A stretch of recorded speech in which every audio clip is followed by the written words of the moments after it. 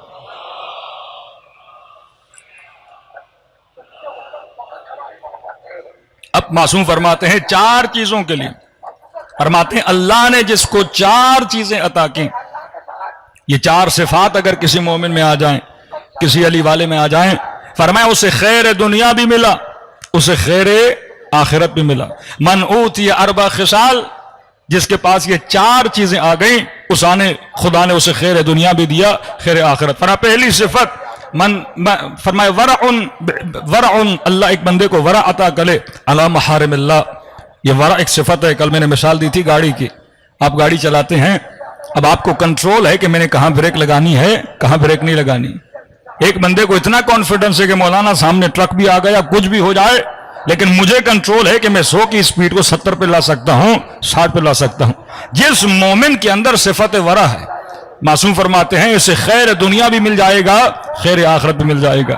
کبھی کبھی مشکل ہوتا ہے حرام پر آنکھیں بند کرنا، کبھی کبھی مشکل ہوتا ہے جو ہمیں لالچ دی جاتی ہے اس لالچ کے سامنے رک جانا۔ یہ ورع تھا جناب حر کے اندر، جب امام حسین نے کچھ کہا اس صفت ورع کی وجہ سے حر نے کوئی جملہ امام حسین کو نہیں کہا۔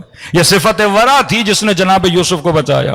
یہ صفات ورع ہے جو انسان کو گناہ سے بچاتی ہیں۔ تو فرمایا اگر کسی کے اندر ورع ہے جس سے وہ انسان پروردگار عالم جس جن چیزوں سے روکا ہے ان سے رک جاتا ہے، یہ سمجھو خیر دنیا اور آخرت ہے۔ دوسری چیز فرمایا حسن الخلق، جب تک انسان خوش اخلاق نہیں بنتا، فرمایا یہ صفت خوش اخلاقی اگر کسی کے اندر آ جائے اسے خیر دنیا بھی ملا، خیر آخرت بھی ملا۔ کیوں فرمایا کہ مومن کا چہرہ ابوس نہیں ہوتا، ابو سنقم طریرہ قرآن کہتا ہے، جہنمیوں کی نشانیاں ہیں ابو سنقم طریرہ، ان کے چہرے مرجھائے ہوئے، مایوسی میں ڈوبے ہوئے، لیکن فرمایا جو ہمارا چاہنے والا، جو بندے مومن، جو بندے مسلم ہے، جو رسول خدا کا چاہنے والا، اہل بیت کا چاہنے والا، فرمایا اس کی صفت ہے حسن الخلق۔ اگر یہ دنیا سے بھی جائے تو مومنین تمنا کرتے ہیں کتنا اچھا بندہ تھا، اسے یاد کرتے ہیں۔ مومن کا مطلب لوگ 1 گھنٹہ آپ کی صحبت میں بیٹھنا چاہیں، مومن کا مطلب لوگ آپ کے ساتھ وقت گزارنا چاہیں۔ فرمایا مومن تندرو نہیں ہوتا، مومن اخلاق کا سخت نہیں ہوتا، مومن اخلاق کا برا نہیں ہوتا، مومن وہ کہ لوگ تمنا کریں کہ ہمارا وقت اس کے ساتھ گزرے۔ لوگ تمنا کرتے تھے امام حسن کے ساتھ وقت گزارنے کے لیے، اہل بیت کے ساتھ وقت گزارنے کے لیے، یہاں تک کہ ان کے غلاموں کے ساتھ وقت گزارنے کے لیے، کہ ہمیشہ فرماتا ہے اہل بیت فرماتے ہیں کہ کبھی بھی مومن جلدی غصے میں نہیں آتا، مومن ہمیشہ متحمل ہوتا ہے۔ وہ تیسری صفت فرماتے ہیں حلم یقطع بجہل الجاہل، پہلی صفت مومن کے اندر ورع، دوسری صفت صاحب حسن خلق ہوتا ہے، تیسری صفت فرمایا یہ صاحب حلم ہوتا ہے۔ یہ اردو والا حلم نہیں، عربی والا حلم ہے۔ مومن حلیم ہوتا ہے، جو آپ حلیم کھاتے ہیں وہ نہیں، یہ حلیم صفاتی حلیم ہے۔ مومن صفت حلیم کا مالک ہوتا ہے۔ کہ میں ایک جملہ استعمال کرتا ہوں کہ مومن کا دماغ ٹین کے ڈبے کی طرح نہیں ہوتا، جلدی غصے میں بھی آ جائے اور جلدی کیا ہو جائے، ٹھنڈا ہو جائے۔ فرمایا بڑا بردبار ہوتا ہے۔ گھروں میں جھگڑے کیوں ہوتے ہیں؟ کیونکہ ہمارے اندر صفت حلیم نہیں۔ فرمایا وہ حلم جس کے ذریعے سے جہل جاہل کو ختم کرتا ہے، مطلب جب اس کا سامنا جاہل سے ہوتا ہے، یہ اس جاہل کا جواب اپنے حلم سے دیتا ہے۔ امام حسن کو گالیاں دے رہا ہے ایک شامی، لیکن مولا حسن اپنے حلم سے اسے جواب دے رہے ہیں۔ کہا کتنی گالیاں دے گا، کتنی بھڑاس نکالے گا، جو کچھ اس کے دل میں ہے اسے باہر آنے دو۔ کبھی ہو سکتا ہے آپ کا مخالف شیعہ سے مکالمہ ہو جائے، کسی سفر میں آپ کے ساتھ ہو اور آپ کی برائی کرنا شروع کر دے، اور آپ غصے میں آ جائیں کہ جناب آپ ہمارے لیے ایسا کیوں بول رہے ہو؟ معصوم فرماتے نہیں، جاہل کا جواب ہمیشہ حلم سے دیا کرو۔ پہلے دیکھو اس کے اندر کتنا گند بھرا ہوا ہے، پہلے دیکھو کتنا اس کے اندر نیگیٹیوٹی بھری ہوئی ہے، وہ ساری نیگیٹیوٹی نکالنے دو۔ جب وہ نکل کے آ جائے پھر عقل کے ذریعے سے، پھر فطرت کے ذریعے سے اس کو سنبھالو۔ یہ آج گھروں میں میاں بیوی کا جھگڑا کیوں ہوتا ہے؟ کیونکہ صفت حلم نہیں ہے، صفت برداشت نہیں ہے۔ ہم بہت جلدی غصے میں آ جاتے ہیں۔ یہ ساس بہو کا جھگڑا، یہ نندوں کا آپس میں جھگڑا، یہ کیونکہ گھروں میں ہم سنبھال کیوں نہیں پا رہے؟ کیونکہ صفت حلم نہیں ہے۔ اور اہل بیت وہ جن کے چہروں پہ گالیاں دی جا رہی ہیں لیکن صفت حلم ہے۔ ارے اس سے بڑی کوئی روایت ہوگی جو اتنی ممبروں سے سن چکے کہ امیر المؤمنین جب جنگ میں اس کے سینے پہ سوار ہوتے ہیں، لعاب دہن پھینکتا ہے میرے آقا کے چہرے پر۔ ایک بندہ جو کمال طاقت میں ہے اور دشمن کو اس نے گرایا ہوا ہے، زیر کیا ہوا ہے، اگر ہمارے ساتھ کوئی کرتا تو ہم سر قلم کر دیتے اس کا، لیکن یہ علی ابن ابی طالب ہے، صفت حلم کا مالک ہے۔ کھڑے ہو جاتے ہیں، چہل قدمی کرتے ہیں، پھر اس کے سینے پہ سوار ہوتے ہیں، پھر اس کا سر قلم کرتے ہیں۔ جب اصحاب رسول نے کہا یا علی یہ کیا ماجرا تھا، آپ نے پہلے ہی وار میں سر قلم کر دینا تھا، اتنی بڑی توہین کی کہ علی نے زندگی میں جو بھی کیا اللہ کے لیے کیا ہے، ہر عمل خالص ہے۔ تبھی تو کہا ضربت علی یوم الخندق افضل من عبادت الثقلین، کہ اب جب اس نے چہرے پہ لعاب دہن پھینکا تو علی کی ذات کا غصہ شامل ہو گیا۔ علی کبھی اپنے دشمن کو نہیں مارتا، علی ہمیشہ خدا کے دشمن کو مارتا ہے۔ یہ صفت حلم تھی جس کی وجہ سے لوگ اہل بیت کے قریب آتے تھے۔ تو میرے عزیز جب تک آپ حلیم نہیں بنو گے، جب تک اپنے اندر بردباری پیدا نہیں کرو گے، جب تک اپنے اندر صبر اور حلم میں بڑا فرق ہے۔ صبر ظلم کے مقابلے میں ہے لیکن صفت حلم جاہل کے مقابلے میں ہے۔ کبھی کوئی آپ پہ تانے مار رہا ہے، کبھی کوئی آپ پہ الزام مار رہا ہے، کبھی کوئی آپ کو تنگ کر رہا ہے، کبھی کوئی آپ کو ٹیز کر رہا ہے، تو اس کے مقابلے میں کیا کرنا ہے؟ صفت حلم میں ہونا چاہیے۔ اگر لوگوں کے اندر صفات حلم پیدا ہو جائیں تو ہمارے گھروں کے جھگڑے ختم ہو جائیں۔ چوتھی صفت جو معصوم فرماتے ہیں، پہلی صفت صفت ورع، دوسری صفت حسن الخلق، تیسری صفت صفت حلم جس کے ساتھ جہالت کا سر کاٹا جاتا ہے، اور چوتھی صفت فرمایا زوجۃ صالحہ۔ اگر خدا دنیا میں کسی کو نیک اور صالح بیوی عطا کرے، اب نیک اور صالح بیوی کی معصوم ڈیفینیشن کیا کرتے ہیں؟ فرمایا نیک اور صالح بیوی وہ ہے جو شوہر کی دنیا میں بھی مددگار ہو اور آخرت میں بھی مددگار ہو۔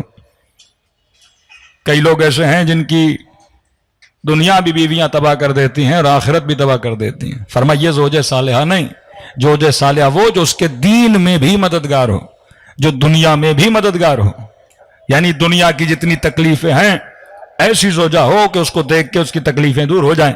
کہ یہ امیر المؤمنین کا فرمان ہے کہ پوچھا گیا مولا مرد کو کیسا ہونا چاہیے، عورت کو کیسا ہونا چاہیے؟ تو امیر المومنین مثالیں دے کے لوگوں کو سمجھاتے تھے. امام نے فرمایا دیکھو جب تمہارے شہر میں بارش ہو جائے اور زمین پہ کیچڑ ہو جائے، یہ بتاؤ وہ کیچڑ والی چپل لے کے گھر کے اندر جاؤ گے؟ کہ مولا ہرگز.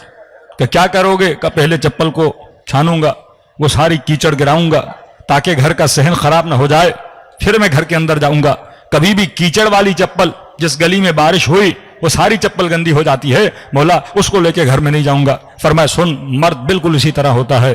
جب باہر کمائی کرتا ہے، لوگوں کے ساتھ مسائل ہوتے ہیں، روڈ پہ کسی کے ساتھ ایکسیڈنٹ ہو گیا، مسئلے مسائل ہو گئے، اب جب گھر جاتا ہے یہ باہر کے مسئلے اس کیچڑ کی طرح چھان کے ساری چیزیں باہر رکھ کے اور خود کو صاف و ستھرا کر کے گھر چلا جاتا ہے. یعنی باہر کے معاملات کا پریشر اپنی اولاد پہ، اپنی ازواج پہ نہیں ڈالتا، یہ بالکل مائنڈ کو کلین کر کے گھر کے اندر داخل ہو جاتا ہے. پھر پوچھا گیا کہ مولا زوجہ کو کیسا ہونا چاہیے؟ اب ایک طرف ایک ایسا مرد ہے جو باہر کی پریشانیاں باہر رکھ کے گھر کے اندر جا رہا ہے، پھر فرمایا مولا زوجہ کو کیسا ہونا چاہیے؟ امام فرماتے ہیں زوجہ کو ایک کھلے ہوئے پھول کی طرح ہونا چاہیے کہ من کی نشانی اس کے چہرے پہ مسکراہٹ ہوتی ہے. کہ جب یہ گھر جائے تو بیوی اس کا استقبال ایسے کرے جیسے انسان کسی کھلے ہوئے پھول کو دیکھتا ہے. کہ جب گھر ایسا بن جاتا ہے، اس میں حلم بھی آیا، اس میں صبر بھی آیا، اس میں بردباری بھی آ گئی، اور یہ وہ زوجہ ہے جو شوہر کی دنیا کے کاموں میں بھی مدد کرتی ہے اور دین خدا میں بھی. مر تھکا ہوا ٹوٹ گیا، سو گیا، یہ ویسی جو نیک زوجہ ہے جو اسے صبح کی نماز کے لیے بھی اٹھاتی ہے،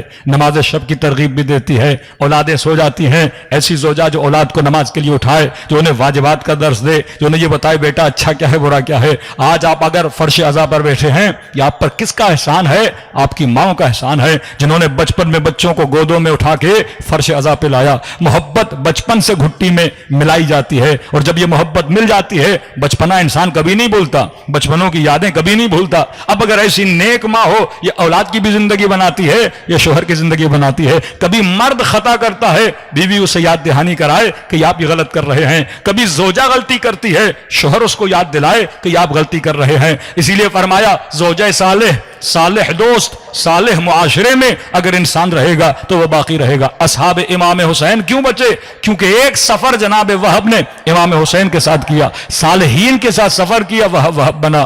ایک زیارت ہوئی جناب حر کو امام حسین کی، آیا تھا مقابلے کے لیے لیکن مل گیا لشکر امام حسین کے ساتھ، کیونکہ اس نے اخلاق امام حسین کو دیکھا کہ اپنا پانی ہمارے لشکر والوں کو پلا رہے ہیں حسین، اور اگر یہاں حسین پیاسے ہیں تو یہ یزیدی حسین کو پانی نہیں پلا رہے. تو فرمایا بہترین تبلیغ تبلیغ عمل ہے، بہترین تبلیغ تبلیغ کردار ہے. جب تک وجود میں صفات اہل بیت کو پیدا نہیں کرو گے، نہ دنیا آباد نہ آخرت آباد. صلوات پڑھے محمد و آل محمد.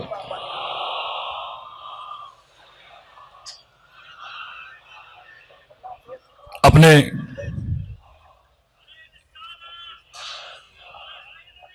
ابھی مجلس سے بعد میں مجلس کے بعد صلوات پڑھے محمد و آل محمد. چوتھی صفت کہ وقت کی کمی ہے، کسی کو بھی سوال ہے وہ مجلس کے بعد کر سکتا ہے. بار دیگر صلوات پڑھے محمد و آل محمد پر.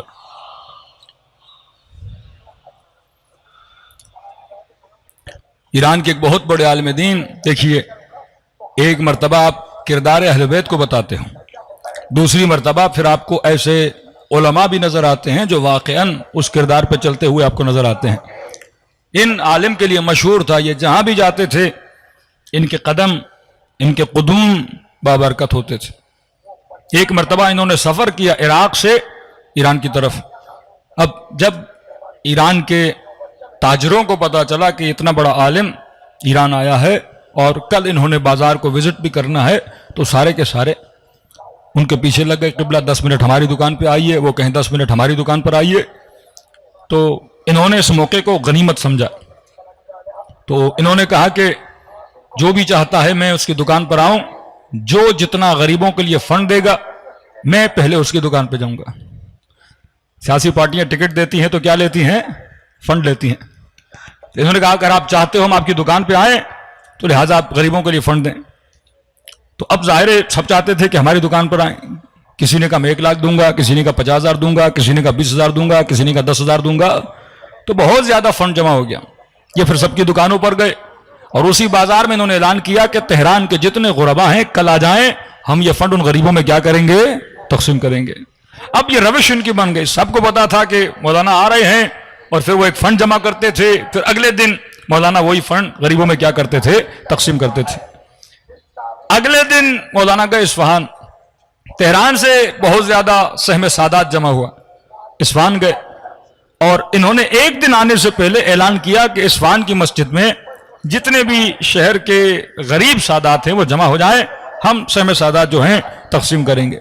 یہ صبح سے لے کے شام تک، نماز مغرب تک تقسیم کرتے رہے، بہت زیادہ رش لگا، اور جتنا پیسہ تھا وہ سادات پہ تقسیم کر دیا گیا۔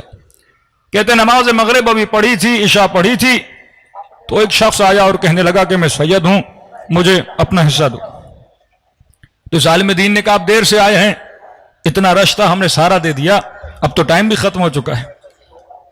تو انہوں نے ان کی سرزنش کرنا شروع کر دی کہ مجھے پتا ہے کہ آپ کے پاس ہے، لیکن آپ مجھے دے نہیں رہے، آپ تو خمس کھا گئے، آپ تو سادات کا حق کھا گئے، یہاں غریب سید کھڑا ہے، آپ اسے نہیں دے رہے۔ لوگوں نے سمجھانا شروع کیا، بندے خدا سب کچھ ختم ہو گیا، جتنے لوگ آئے تھے، جتنا پیسہ تھا ہم نے دے دیا، اب پھر کبھی اب اعلان ہوگا تو آپ آ جائیے گا۔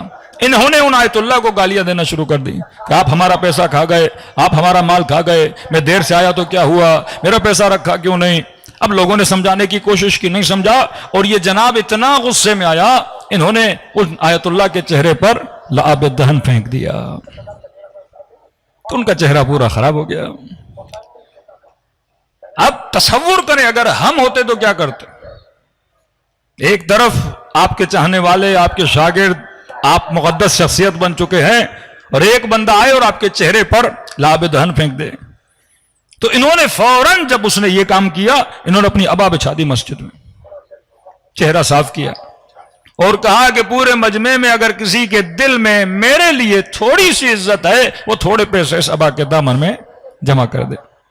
جتنے مسجد میں لوگ تھے، کسی کو 500، کسی نے 200، کسی نے 100، جو کچھ تھا انہوں نے ابا کے دامن میں ڈالا، اور انہوں نے وہ سارے پیسے جمع کیے، اور اس سید کے پاس گیا، صفت حلم دیکھیے، کہا کہ سید غلطی تیری نہیں، غلطی میری تھی، اگر میں پہلے ہی یہ کام کرتا تو تجھے غصہ نہ آتا، اگر میں پہلے ہی تمہارے لیے پیسے جمع کرتا تو کبھی یہ نوبت نہ آتی، بس غلطی میری ہے، میں نے تھوڑی دیر لگا دی سمجھنے میں، تو لہٰذا میں نے تجھے معاف کیا، تو کیا کر دینا، مجھے معاف کر دینا۔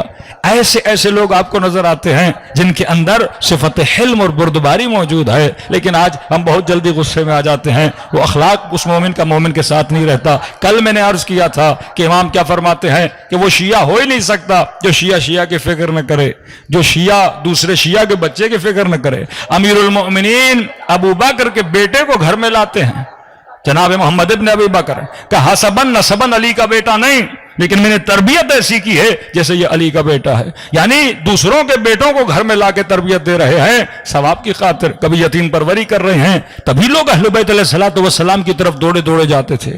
کبھی وقت کا حاکم کھڑا ہے، میں حجر اسود کو بوسا دوں، کوئی جگہ نہیں دے رہا، لیکن یہاں فرزند زہرا، فرزند حسین آتے ہیں، علی ابن الحسین میرے آقا زین العابدین، تو وہ راستہ دینا شروع کرتے ہیں۔ وہ لوگوں سے پوچھتا ہے یہ کون ہے، کہ میں حاکم میں مجھے جگہ نہیں مل رہی لیکن اسے جگہ مل رہی ہے، سب کہتے ہیں یہ زین العابدین ہے، یہ سید الساجدین ہے۔ تو جب تک یہ صفات آپ کے اندر ہوگی، آپ اللہ کی دربار میں محبوب بنو گے اور اللہ کے بندوں کے دربار میں محبوب بنو گے۔ صلوات پڑھے محمد و آل محمد پر۔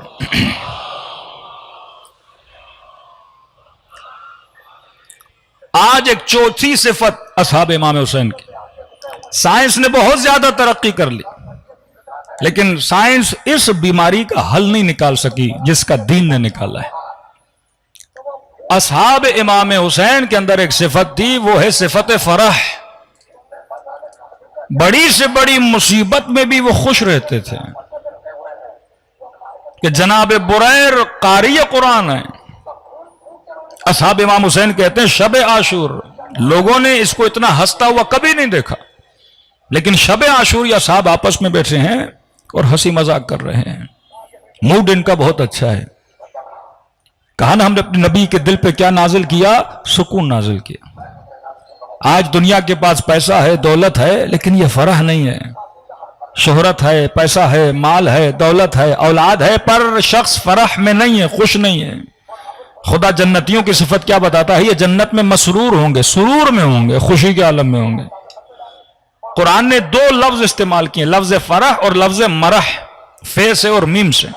لا تمشی علی الارض مرحا، کہا مسلم و مومن جب زمین پہ چلو تو اکڑ کے نہ چلو، یہ مرح ہے۔ جب فرح حد سے زیادہ گزر جائے تو مرح ہوتا ہے۔ ایک ایسی خوشی جو اللہ کو پسند نہیں، وہ مرح ہے۔ تکبر والی خوشی، غرور والی خوشی جو آج کل آپ کو وزراء میں، شہرت پسند لوگوں میں نظر آتی ہے کہ میرے 10 پولیس والے ہیں، پتہ نہیں 40-50 گاڑیاں ہیں، آگے پیچھے لوگ دوڑ رہے ہیں، اسے کہتے ہیں مرح۔ کہ کبھی بھی اکڑ کے نہ چلا کرو، کبھی بھی غرور کے ساتھ نہ چلا کرو۔ ایسی خوشی جو مستی سے وجود میں آئے، کبھی یہ مستی شراب کی ہوتی ہے، کبھی یہ مستی علم کی ہوتی ہے، کبھی یہ مستی شہرت کی ہوتی ہے، کبھی یہ مستی انسان کی چاپلوسی کرنے والے اس کو یہ مستی دلاتے ہیں، یہ مرح میں چلا جاتا ہے۔ کبھی انسان شراب پیتا ہے بے وجہ خوش ہو جاتا ہے، کبھی نشہ کرتا ہے بے وجہ خوشی میں چلا جاتا ہے۔ اسلام نے اس خوشی کی مذمت کی ہے، غرور والی خوشی، اکڑ والی خوشی، پیسے کی وجہ سے خوشی، مال کی وجہ سے خوشی، دولت کی وجہ سے خوشی، شہرت کی وجہ سے خوشی، اور جس خوشی کی وجہ سے یہ اتنا ہے کہ اللہ نے مجھے اتنا دیا ہے، فرمایا یہ خوشی نہیں۔ اسلام جس خوشی کی تائید کرتا ہے وہ کہتے ہیں فرح، ایک ایسی خوشی کہ انسان عبادت کرے اسے خوشی ملے، انسان اس میں خوش ہو کہ میں خیمے حسین میں بیٹھا ہوں، اس میں خوش ہو کہ کل رسول خدا سے زیارت ہوگی تو کہوں گا یا رسول اللہ میں نے آپ کے نواسے سے وفا کی تھی۔ یہ خوشی کہ میں مجلس امام حسین میں عبادت کر کے خوش ہو جائے، زیارت حسین کر کے خوش ہو جائے، حرم حسین میں جائے ذریعہ حسین کو دیکھے خوش ہو جائے، اللہ کی اطاعت کرے خوش ہو جائے، کسی یتیم کی مدد کرے خوش ہو جائے، کسی بیوہ کی مدد کرے خوش ہو جائے، یہ خوشی جو عبادت خدا سے ملتی ہے، وہ خوشی جو اطاعت خدا سے ملتی ہے۔ یعنی بس یہ یقین ہوتا تھا کہ ہم اہل بیت کے ساتھ ہیں، اہل بیت ہم سے راضی ہیں، بڑی سے بڑی مصیبت بھی آ جاتی تھی ان کے چہرے پہ شکن نہیں آتی تھی۔ یہاں تک تاریخ لکھتی ہے کہ دشمن اتنی سزا دیتا تھا اہل بیت کے چاہنے والوں کو، اور غصہ وہ اس لیے کرتا تھا کیونکہ ان کے چہروں کو مایوس نہیں کر پاتا تھا۔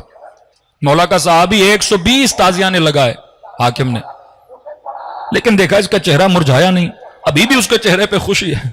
اس نے غصے میں پھر کسی اور کو بلایا، پھر 100 کوڑے لگوائے، صرف اس لیے کہ اس کا چہرہ مرجھا جائے، اس کا چہرہ ابوس ہو جائے، لیکن ان کے چہرے پہ خوشی۔ جناب جبیر، سعید ابن جبیر، حجاج ابن یوسف نے بلایا،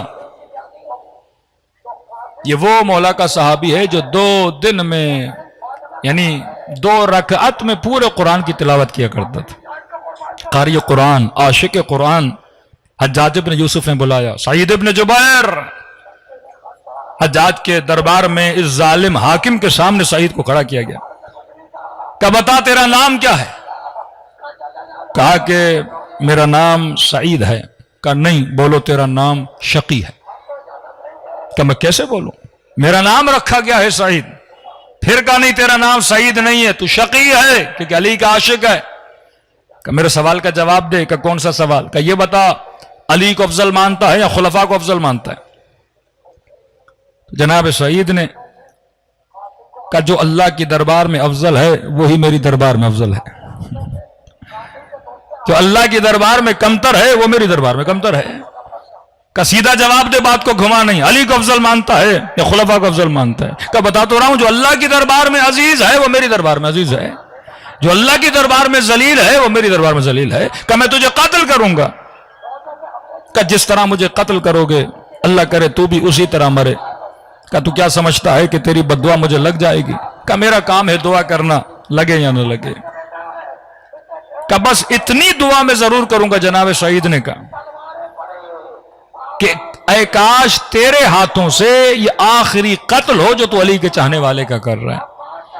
میں نے اتنی عبادتیں کی ہیں، خدا یہ تو میری دعا قبول کرے گا کہ اگر میں مارا جاتا ہوں تیرے ہاتھ سے، وہ آخری بندہ ہوں جسے مارا جا رہا ہے۔ اس نے توہین جناب سعید کرنے کے لیے کہا کہ اس کو قبلے کے رخ کھڑا کیا جائے اور اس کا سر قلم کیا جائے۔ کہ جیسے قبلے کی طرف رخ کیا اور جب تلوار چلانا چاہتے تھے، جناب سعید نے قرآن کی آیت پڑھی، فَإِنَّمَا تُوَلُّوا، قرآن کی آیت پڑھی فَوَلِّ وَجْهَكَ شَطْرَ الْمَسْجِدِ الْحَرَامِ۔ جیسے اس نے آیت سنی کہ اس کا سر قبلے سے ہٹاؤ، دوسری طرف جا کے اس کو ذبح کرو۔ جناب سعید کو گھمایا، پھر مسکرا کر آیت پڑھی فَإِنَّمَا تُوَلُّوا فَثَمَّ وَجْهُ اللَّهِ، جہاں بھی چہرہ کرو گے وہاں پروردگار عالم ہے۔ اس نے کہا اس کو زمین پر لٹا کے اس کا سر قلم کرو، اور جب جناب سعید کو زمین پر لٹایا گیا تو پھر اس نے قرآن کی آیت پڑھی تجھے اسی مٹی سے بنایا گیا ہے اور اسی مٹی میں ملایا جائے گا۔ اس نے دیکھا سعید کے چہرے سے خوشی جا ہی نہیں رہی ہے۔ یہ کون سی خوشی ہے؟ یہ تمسک ولایت اہل بیت کی خوشی ہے۔ وہ شہادت کو اپنے لیے غم نہیں مانتے تھے، خوشی مانتے تھے۔ اس اصحاب امام کا سر قلم ہوا، لیکن تاریخ لکھتی ہے سعید کی دعا قبول ہوئی۔ ودن 15 ڈیز، 15 دن میں حجاج کو ایک ایسی بیماری ہوئی جس بیماری کا کسی حکیم کے پاس علاج نہیں تھا۔ اندر بدن میں سردی محسوس کرتا تھا اور بدن کے باہر اسے گرمی اور جلن محسوس ہوتی تھی کہ لوگ کہتے ہیں چیخ چیخ اور مالیا سعید، اے سعید میری جان چھوڑتے کیوں نہیں؟ اے سعید تمہاری بددعا مجھے لگ گئی ہے، ایسی بیماری ہے میں جی نہیں پاتا۔ اس کے سپاہی کہتے تھے یہاں سعید نہیں ہے، کہتا نہیں مجھے خوابوں میں نظر آتا ہے اور اسی بیماری میں یہ دنیا سے چلا جاتا ہے۔ ایک طرف وہ دشمن علی ہے جو بلب بلب کے دنیا سے جا رہا ہے، اور دوسرا وہ ہے جس کا سر کاٹا جا رہا ہے لیکن چہرے پر مسکراہٹ ہے۔ یہ خوشی اصحاب امام حسین کے پاس تھی۔ آج اگر ہماری زندگیوں میں یہ خوشی آ جائے، آج یہ فرح آ جائے، آج دنیا میں ڈپریشن کا کوئی علاج نہیں ہے، دنیا میں انزائٹی کا کوئی علاج نہیں ہے۔ کتنی سائنس نے ٹیکنالوجی کر لی، لیکن ہمیشہ کوئی ڈپریشن کا مریض ہے اسے گولی دیتے ہیں کہ آپ جا کے سو جائیے، اسے نشے کی گولیاں دی جاتی ہیں۔ لیکن یہ فرح اگر حاصل کرنا چاہتے ہو، یہ فرش عزا امام حسین سے آپ کو ملتی ہے۔ دنیا کی ایک قوم بتاؤ جو رونے کے بعد خوش ہوتی ہو۔ یہ مکتب علی نے، اللہ نے حسین کے آنسو میں ایسا سکون رکھا ہے کہ رونے کے بعد بڑے سے بڑا بوجھ ہو انسان کے دل سے اتر جاتا ہے۔ یعنی شیعہ ترستے ہیں رونے کے لیے، کس پر؟ حسین ابن علی پہ رونے کے لیے۔ ارے دنیا ہنسانے کے پیسے دیتی ہے لیکن یہ قوم رونے کے لیے ترستی ہے۔ یہ وہ نعمت ہے جو خدا نے آپ کو عطا کی ہے۔ آپ کبھی امام حسین کی زیارت پہ یقیناً اس مجمع میں ہر بندہ گیا ہوگا، جب ذریعہ حسین کو دیکھتے ہو اس خوشی کو محسوس کیا کرو، یہ جنت والوں کی خوشی ہے۔ اب معصوم فرماتے ہیں اگر چند چیزوں کا انسان خیال رکھے، فکری طور پر، عبادی طور پر، عملی طور پر، اخلاقی طور پر، تو انسان کبھی ڈپریشن کا شکار نہیں ہوگا۔ دنیا کے پاس علاج نہیں لیکن مکتب اہل بیت کے پاس علاج ہے۔ اگر شہدائے کربلا کے طرح خوش رہنا چاہتے ہو تو یہ صفات اپنے وجود میں پیدا کرو، دنیا بھی آباد، آخرت بھی آباد ہو جائے گی۔ صلوات پڑھے محمد و آل محمد پر۔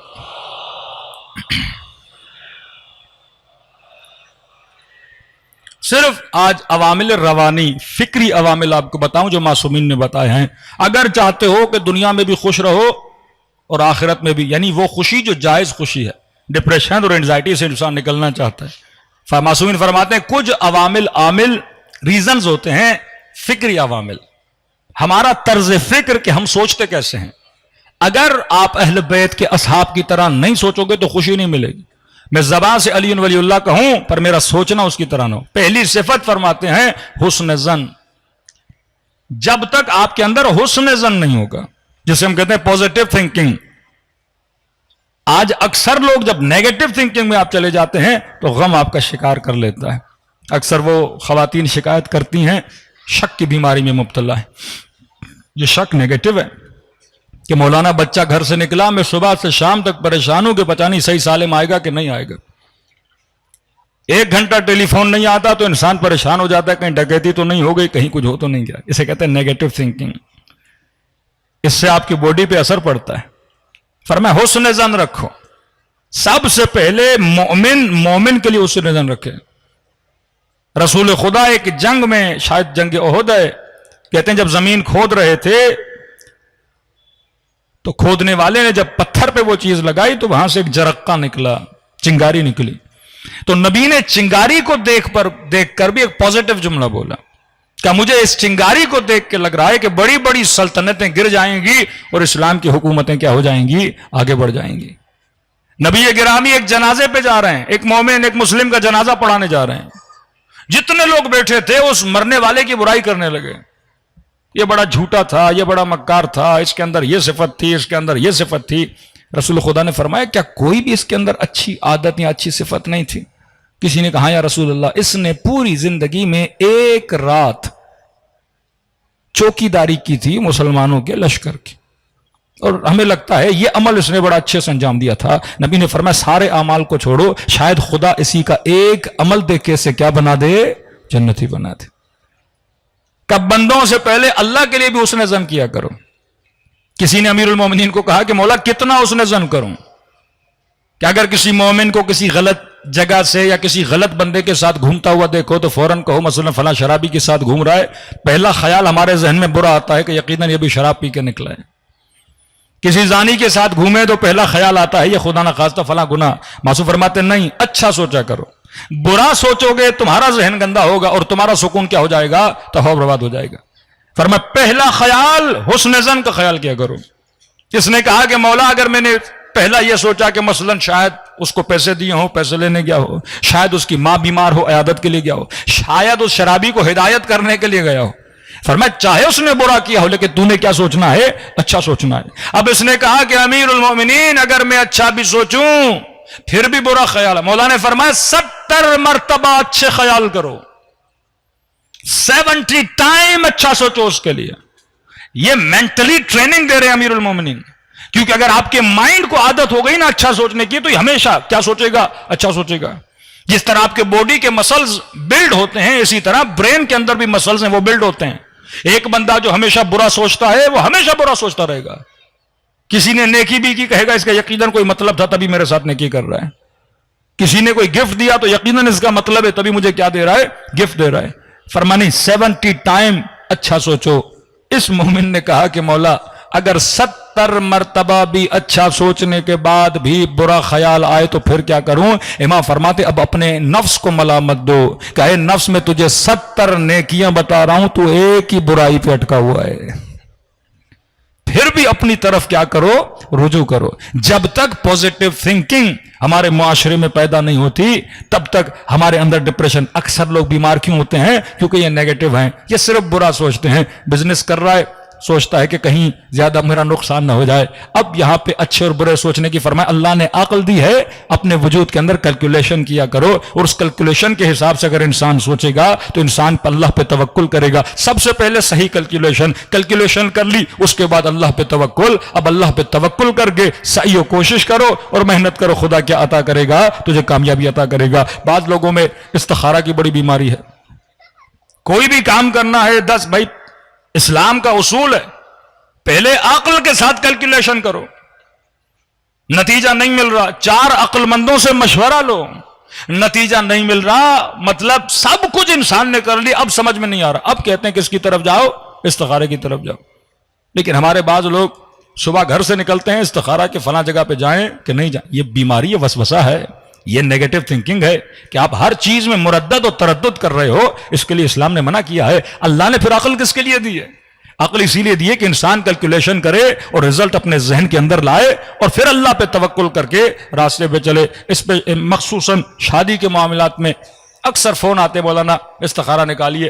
علماء کہتے ہیں کبھی بھی شادی کے معاملے میں بہترین کام ہے مشاورہ کرنا۔ کسی انسان کی شخصیت کو پتہ کرنا ہے، آپ اس جہاں وہ کام کرتا ہے، کاروبار کرتا ہے، جاب کرتا ہے، وہاں جا کے پوچھ لیجئے، اس کے دوستی آپ کو بتا دیں گے، اس کے ساتھ جو کام کرتے ہیں وہی بتا دیں گے کہ جناب کیسا ہے۔ لڑکی کا معلوم کرنا ہے، جس ماحول میں پلی ہے بڑی ہے اس کو دیکھ لیجئے۔ بعض اوقات لوگ کہتے ہیں جس نے معصوم کا فرمان ہے یہ دیکھو اس کو پالا کس نے ہے، ماں نے پالا، خالہ نے پالا، پھپھو نے پالا، جس نے تربیت کی ہے اس خاتون کو دیکھو، اس کی تربیت کیا ہو جائے گی؟ ویسی ہو جائے گی۔ یہ معصومین کی وہ روش ہیں جس کے لیے معصومین نے بتایا ہے۔ لیکن ہم ان روشوں کو چھوڑ کے ہم کہاں چلے جاتے ہیں؟ استخارے کے قریب، اور اگر استخارہ آ جاتا ہے اچھا ہے اور پھر شادی ہو جاتی ہے اور پھر 3 مہینے کے بعد جھگڑا ہو جاتا ہے، کہتے ہیں مولوی صاحب کا استخارہ صحیح نہیں تھا، ہماری زندگی کیا ہو گئی؟ خراب ہو گئی۔ سارا قصور یا مولوی پر دے دیتے ہیں یا استخارہ پہ دے دیتے ہیں۔ اللہ نے انسان کو عقل دی ہے، یہ صفت حلم عقل مند لوگوں کی ہے، صفت صبر عقل مند لوگوں کی ہے، اور پوزیٹو تھنکنگ مومن کبھی بھی نیگیٹو نہیں سوچتا، ہمیشہ پوزیٹو سوچتا ہے۔ صلوات پڑھے محمد و آل محمد۔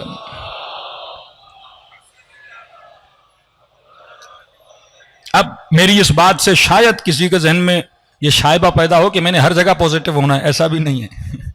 تعادل انسان کے وجود میں۔ اب آپ کراچی میں رہتے ہیں، آپ کو پتا ہے کراچی میں ڈکیتیاں بہت ہیں، آپ کو مولانا نے کہا پوزیٹو ہونا ہے تو فون ہاتھ میں لے کے چلوں گا، کوئی چوری نہیں کرے گا، بھائی ایسا بھی نہیں ہے۔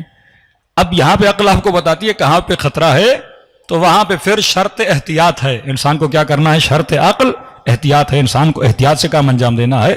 پوزیٹو مومن کے لیے کہ آپ کے لیے کوئی گواہی نہیں ہے، کوئی بات نہیں ہے، لیکن آپ ایسے ہی ذہن میں وسوسے لا رہے ہو کسی مومن کے لیے، اس کے کردار کے حوالے سے، اس کی رفتار کے حوالے سے. اور نیگیٹو تھنکنگ تبھی آتی ہے جب انسان غیبت میں پڑتا ہے. 4 لوگوں سے آپ برائیاں سوچتے ہو، پھر ذہن میں ان برائی کو گھماتے رہتے ہو، پھر اس بندے کی نفرت آپ کے دل میں آ جاتی ہے. مومن کے ساتھ کیا ہو جاتا ہے؟ رشتہ ختم ہو جاتا ہے. صلوات پڑھے محمد و آل محمد پر.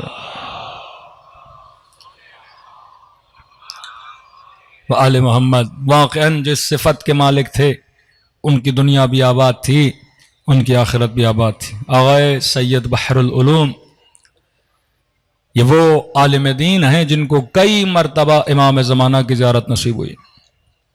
ہمارے ایسے علماء بہت کم ہیں. مقدس سردبیلی، سید بحر العلوم، شیخ مفید، آیت اللہ مرعشی نجفی، یہ وہ علماء ہیں جن کی کئی ملاقاتیں ہیں حجت خدا سے، آقا امام سے. اب سید بحر العلوم ہمارے یہاں مومن کے لیے بہت برا سوچتا ہے، لیکن آپ نے صرف یہ نگاہ رکھنی ہے، یہ عزادار امام حسین ہے. کردار کیا ہے، رفتار کیا ہے، ہمارا نہیں جائے. فرش عزا پہ آیا ہے عزادار امام حسین، اس کی عزت ہے، اس کا احترام ہے. کیونکہ یہ کس کے فرش پر ہے؟ چاہے ہندو بھی آ کے بیٹھے اس کا عزت ہے، کرسچن بیٹھے، اہل سنت آئے، کوئی بھی آئے. فرش عزا یہ تو کمپلیٹ پوزیٹیوٹی کا نام ہے، محبت کا پیغام. اتنا بڑا مرجع جس کا لقب ہے علم کا دریا، جس کو دریا بھی بنایا تو وقت کے امام نے بنایا. کہتے ایک انجمن تھی عراقیوں کی، وہ محرم کے 10 دن میں 7-8 محرم کو کربلا سے پہلے آ کے رکتی تھی، اور وہاں سے ماتم کرتے کرتے یہ انجمن کے ماتمی کربلا آتے تھے. آغائے بحر العلوم ہر سال اس انجمن کے استقبال کے لیے جاتے تھے. کبھی چائے بانٹتے تھے، کبھی نیاز بانٹتے تھے. اس کا میں واقعہ کل بتاؤں گا کہ خود نیاز بانٹنے کا ثواب کتنا ہے مکتب اہل بیت علیہ الصلوۃ والسلام. ان کے شاگرد کہتے ہیں کہ ایک دن یہ اس انجمن کے استقبال کے لیے گئے اور انجمن کے ماتمیوں نے ماتم کرنا شروع کیا. نارملی یہ جاتے تھے، ان کے ساتھ کھڑے ہو کے ماتم کرتے تھے، لیکن کہتے ہیں کہ آج آغائے بحر العلوم کی کیفیت الگ تھی. انہوں نے سر سے امامہ اتارا، پاؤں سے جوتیاں اتاری، بیچ مجمع میں چلے گئے اور ماتم کرنے لگے، گریا کرنے لگے، سر پیٹنے لگے. شاگرد کہتے ہیں ہم پریشان ہوئے کہیں لوگوں کے پاؤں میں نہ آ جائیں. بڑی مشکل سے ان کو مجمع سے نکالا، گریا کر رہے ہیں، گھر لے کر گئے. اگلے دن طبیعت بہتر ہوئی، ہم نے جا کے پوچھا آغائے بحر العلوم ہم نے کبھی آپ کو اس کیفیت میں نہیں دیکھا کہ سر پیٹتے ہوئے ننگے پاؤں ماتمیوں کے ساتھ کھڑے ہو گئے ماتم کرنے کے لیے. کہا مجھے بھی پتا ہے میری کبھی ایسی کیفیت نہیں ہوئی. کہ ایسی کیفیت آپ کی کیوں بنی؟ کہ جب میں نے عزاداروں کو دیکھا، ماتمیوں کو دیکھا، اچانک میری نگاہ امام زمانہ پہ پڑی جو ماتمیوں کے بیچ میں کھڑے ہو کے عزاداری کر رہے تھے. کہ مجھ سے برداشت نہیں ہوا، میں بھی چلا گیا آگے تاکہ حجت خدا کے ساتھ کھڑے ہو کے کیا کروں؟ ماتم کروں. یہ احادیث ہیں آپ کے 5 امام فرماتے ہیں مجلس کو مجلس، محفل حسین کو محفل حسین نہ سمجھا کرو، یہ باغ ہے جنت کے باغوں میں سے. کہ ہم شریک ہوتے ہیں تمہاری مجلسوں میں. کیوں چھٹے امام نے فرمایا بھی ذاکر نے مصائب نہیں پڑھے، یہ پڑھنا چاہتا ہے. فرمایا تم سب کے سروں کے پیچھے میری دادی زہرا کھڑی ہو جاتی ہے. ان آنسوؤں کی قدر اور قیمت جانا کرو. آغا مرعشی نجفی وصیت کرتے ہیں کہ اس رومال میں جس میں نے امام حسین کے لیے گریہ کیا ہے وہ میرے قبر میں رکھا جائے تاکہ میں جناب زہرا کے لیے ثبوت پیش کروں کہ بی بی میں آپ کے حسین کے لیے اتنا رویا تھا. وہ سجدگاہ رکھنا میری قبر میں جس میں نے اتنے سجدے کیے ہیں. یہ بلیو رکھتے تھے آپ کے علماء، آپ کے مراجع. ایک مومن کہتا ہے میں حرم امام حسین میں رو رہا تھا. کہتے ہیں کہ راقی کہ میرے آنسو جب زمین پہ گرتے تھے یہ آنسوؤں کو لے کے اپنے چہرے پہ ملتا تھا، اپنی آنکھوں پہ ملتا تھا. میں نے کہا مومن کیا کر رہے ہو؟ کہ حسین پہ جو آنسو بہایا جاتا ہے خدا نے اس میں بھی کیا رکھی ہے؟ شفا رکھی ہے. میں اپنی آنکھوں کو شفا دینا چاہتا ہوں. یہ عقیدے، یہ اہل بیت علیہ الصلوۃ والسلام کے ساتھ تمسک یہ فرش عزا سے ملتا ہے. آغائے شیخ عباس قمی کے بیٹے کو کینسر ہوا گلے کا. خواب کے عالم میں، تفصیلی واقعہ، خواب کے عالم میں جناب رسول نے کہا کہ شیخ عباس قمی مجھے حسین کی بیٹی جناب رقیہ یعنی جناب سکینہ کے مصائب سناؤ. میں نے کہا یا رسول اللہ کینسر ہے، گلے سے بات نہیں کر سکتا. کہ ہم کہہ رہے ہیں نہ سناؤ. کہتے خواب کے عالم میں مصائب سنایا اور صرف ایک جملہ کہا جناب سکینہ والا کہ بابا میرے رخسار چھوٹے تھے، ظالم کا ہاتھ بڑا تھا، کہ یہ سننا تھا رسول خدا غش کھا گئے۔ اور میں نیند سے اٹھا تو دیکھا اللہ نے میرے گلے کو کیا دیے؟ شفا دیے۔ یہ محفل شفا ہے میرے عزیز، مریضوں کو ان مجلسوں میں لا کے بٹھایا کرو، حسین کا واسطہ دیا کرو، خدا شفا دے گا۔ دلوں کو کربلا کی طرف روانہ کریں، سلام کریں ان مقدس ازواج پر جنہوں نے اپنا سب کچھ لٹا دیا آج کے دن کے لیے، ان مومنین کے لیے۔ خرج تو اصلاح امتی، یہ چھوٹا سا پرسہ امام حسین کو دینے کے لیے آئے ہیں۔ فرمایا تمہارے آنسوؤں سے ہماری اماں زہرا کے دل کو ٹھنڈک ملتی ہے کہ دیکھتی ہیں کہ بابا کچھ ایسے تھے جو جنازے کو تک و تنہا چھوڑ کے چلے گئے، اور کچھ ایسے ہیں جو میرے حسین کے لیے رونے کے لیے آئے ہیں۔ خلوص سے دل سے امام کو سلام کریں، اور فرمایا جو خلوص سے سلام کرتا ہے خدا اسے ثواب زیارت حسین عطا کرتا ہے۔ السلام علی الحسین وعلی علی ابن الحسین وعلی اولاد الحسین وعلی اصحاب حسین کی صدا بلند ہو۔ السلام علی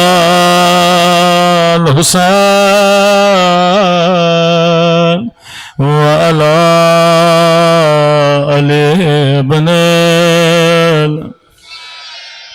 بلند آواز سے وعلی اولاد وعلی اصحاب سب مل کے السلام علی الحسین وعلی علی ابن آواز تھوڑی بڑھا دیں وعلی اولاد وعلی اصحاب فرمایا ایسے سلام کرو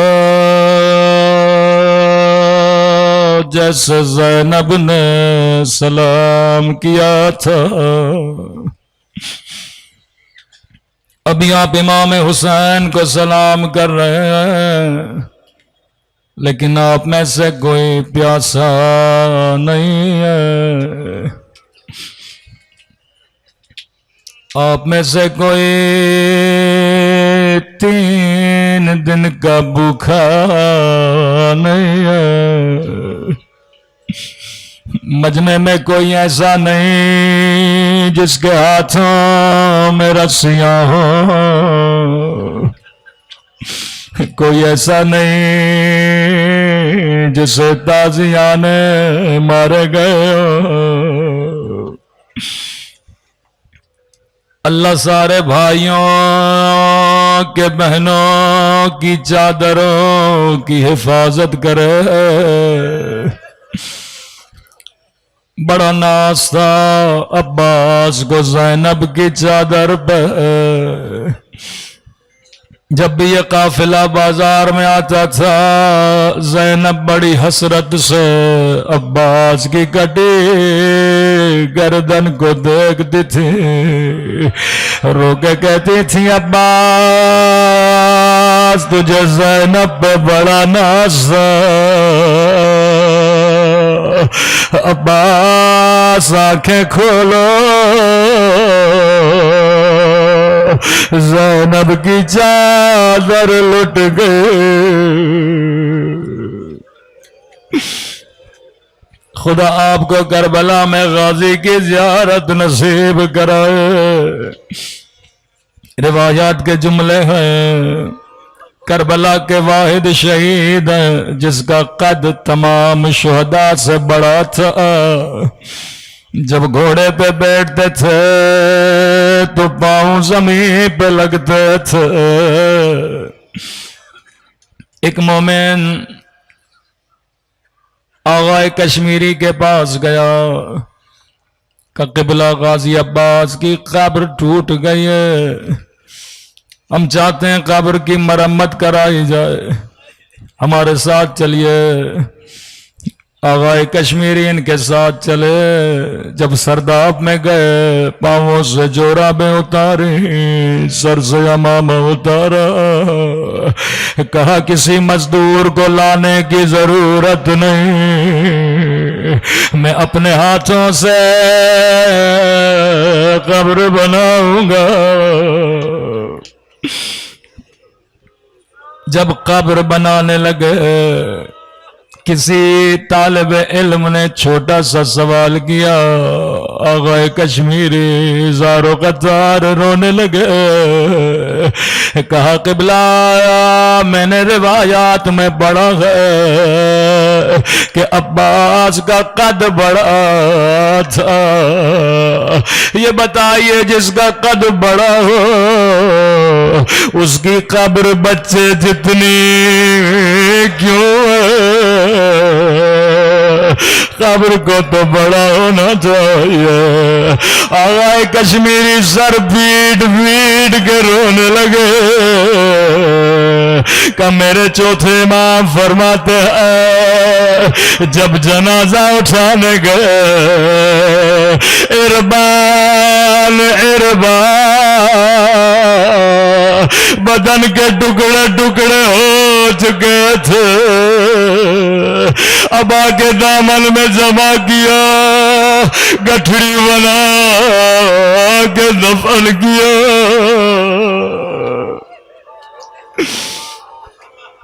جس طرح زینب کو عباس بناز تھا،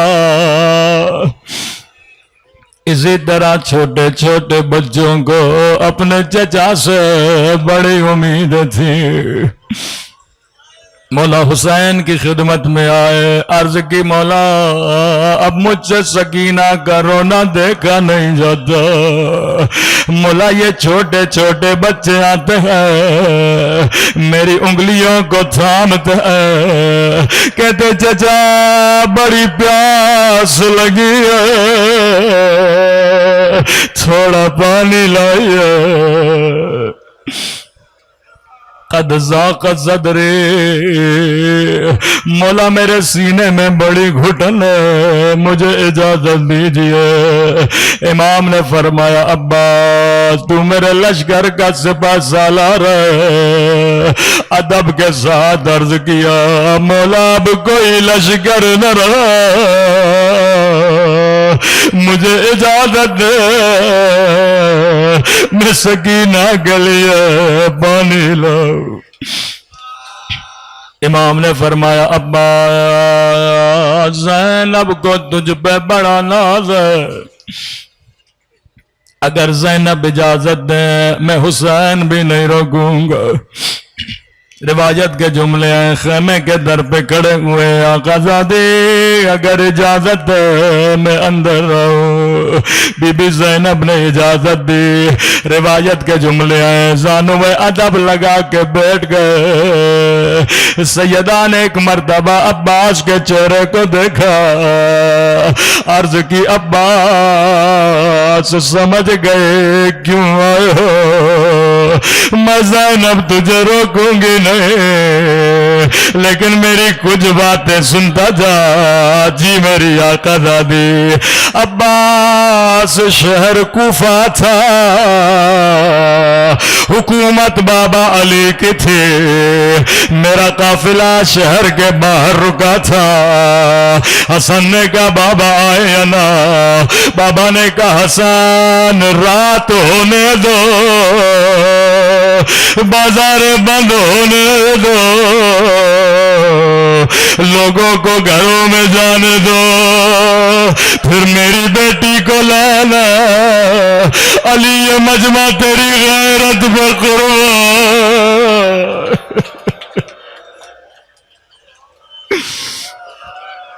اللہ جانے عباس نے یہ باتیں کیسے سنی کہ عباس جب لوگ اپنے گھروں میں چلے گئے، بازاریں بند ہو گئے، بابا خود میرے استقبال کے لیے آئے، میرے اونٹ کی مہار کو تھاما، ابھی اونٹ شہر میں داخل ہوا، کہا زینب ذرا اماری کا پردہ ہٹانا۔ عباس میں نے پردہ ہٹایا کہ زینب غور سے دیکھو، یہ کوفے کا بازار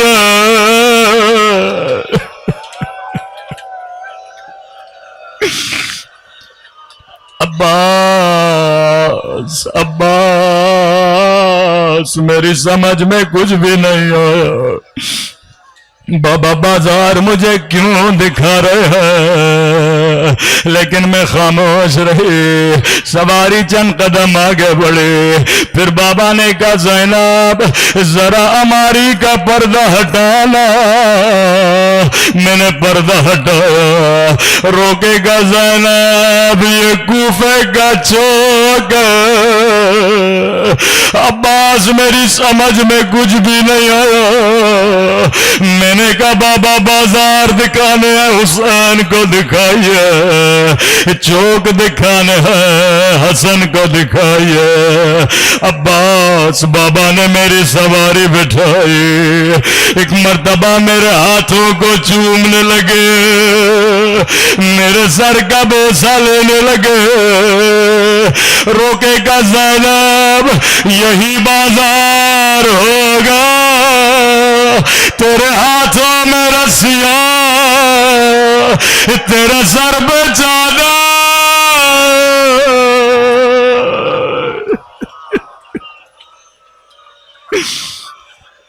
عباس میری سمجھ میں کچھ بھی نہیں آیا، میں نے کہا بابا امام ہے، علم غیب جانتا ہے، میں اعتراض نہیں کروں گی، لیکن بابا ایک سوال ہے۔ جی زینب، او بابا جس بھی بہن کا ایک بھائی ہو، اس کا بھی کوئی نام نہیں لیتا، اللہ نے زینب کو 18 بھائی دیے، اللہ نے زینب کو عباس دیا۔ اب سنیں گے بی بی زینب نے کیسے خدا حافظ کیا، کہا عباس کھڑا ہو جا، دونوں باہیں عباس کے گلے میں ڈالے، روکے گا خدا حافظ عباس، میں زینب سمجھ گئے، میرے ہاتھوں میں رسیاں بندھنے کا وقت قریب ہے، میرے سر سے چادر چھننے کا۔ اللہ لعنت اللہ۔